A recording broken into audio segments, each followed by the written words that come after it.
YouTube, what's happening? This CJ Detail guy. Look, y'all, I wanted y'all to look at this. This man did my frame and still ain't cut my frame correctly. So I put the wheels on to see if even I got clearance. Look at this with me, y'all.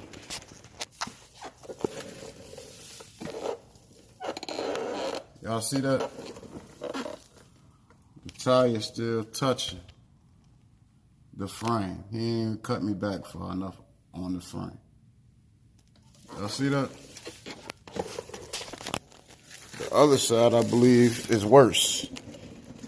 Hold on, let me get over here, y'all. Let me get over here, y'all.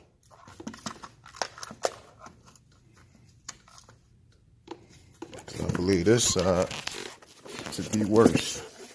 Yep. Look at that. Everything he done to tear up my darn frame. Y'all see that?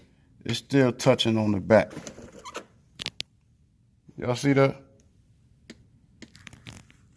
Still touching on the back.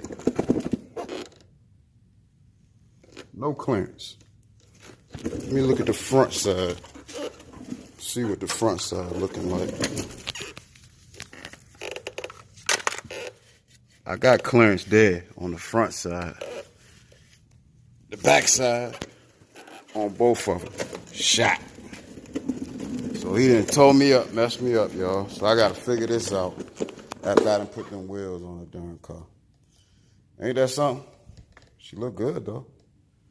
All right, I'm gone.